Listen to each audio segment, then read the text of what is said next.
Hi guys, welcome to my channel फिनग्रुएंस and आज हम बात करेंगे आईआरबी इन्विट के बारे में। IRB InvIT was listed on 17 May 2017। ये लिस्ट हुआ था अप्रॉक्स 100 रुपीज़ के आसपास।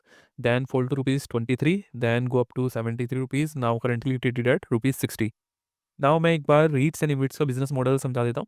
तो every REIT and InvIT acquire करते हैं और बिल्ड करते हैं असेट्स को, like transmission towers, rented buildings, road, highways. They manage that assets, earn income and distribute profit to their unit holders. It's a simple business. अब बात करें IRB InvIT के, तो इट्स अ इंफ्रास्ट्रक्चर बेस्ड ट्रस्ट जो इन्वेस्ट करता है रोड्स में, हाईवेज में, एक्सप्रेसवे में।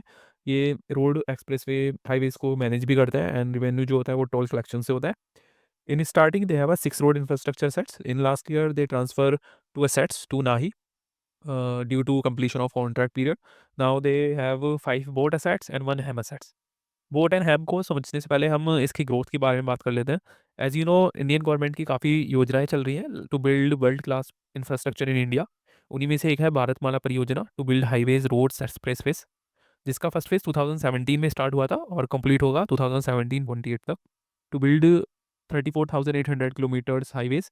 अभी तक ओनली 76% ही कंप्लीट हो पाया है, जो है 26,000 किलोमीटर अप्रोक्स। अभी 24% जो काम है वो बचा हुआ है। In future also government want to build more infrastructure to boost logistics sector. So there is a huge opportunity for trust like IRB to acquire these assets and increase their revenue. Now understand the difference between boat and ham. Before 2016, there was a boat model to build highways, expressways, but after 2016, because government wants to expedite the construction of highways, expressways, they opt ham model. BOT stand for build, operate and transfer, and HAM stand for hybrid annuity model. In BOT model, private companies build the highways, operate it, recover their cost, and then transfer to the government authority.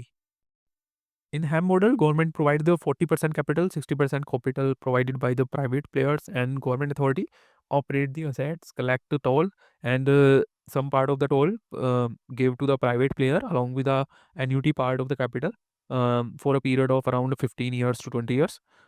Now looking at the assets they operate, they have one assets in Punjab, NH54 under BOT model, and the concession period ending in 2038. Second assets in Rajasthan, NH12 under boat model, concession period है वो and होगा 2040 में।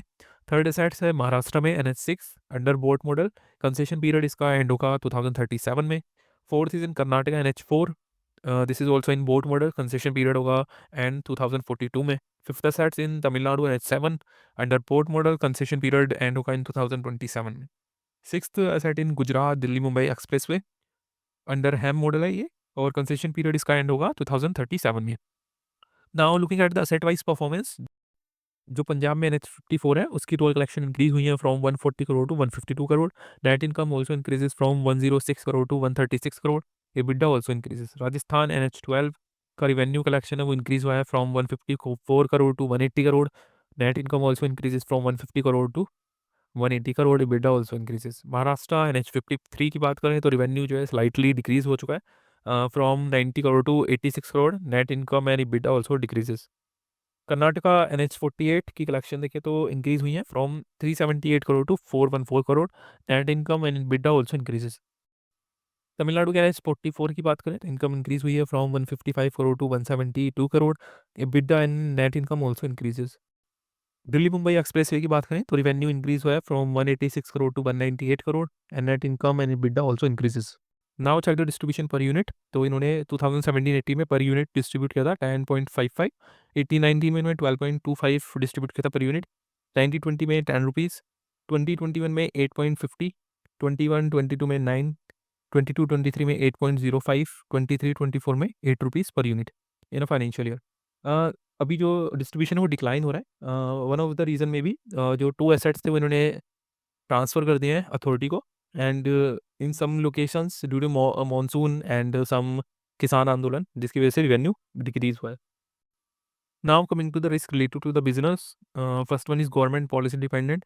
If government changes then government focus में shift from infrastructure to any other sector, due to which growth में भी hamper. Leakage in toll fees, heavy rain, monsoon, जिसकी वजह से ट्रैफिक कम हो रहा है, रेवेन्यूज कलेक्शन कम हो जाएंगी। अनयूजुअल सर्कमस्टांसेस लाइक किसान आंदोलन एंड कोविड-19 अगर इसके स्ट्रक्चर की बात करें तो IRB infrastructure private limited investment manager है, जो डिसीजन लेता है कि कौन सा असेट्स जो है हमें एक्वायर करना है और कोई असेट्स डिसइन्वेस्टमेंट करना है, तो वो भी यही डिसीजन लेता है। ट्रस्टी की बात करें तो आईडीबीआई ट्रस्टीशिप सर्विस लिमिटेड है, वो ट्रस्टी है, जो एक जॉइंट वेंचर है between IDBI bank, life insurance company and general insurance company के, जो इन्वेस्टर प्रोटेक्शन के ये डिसीजन लेते हैं, लाइक कि ट्रस्ट जो है वो ठीक से काम कर रहा है नहीं कर रहा। If you like this video please like it and subscribe the channel. Thank you.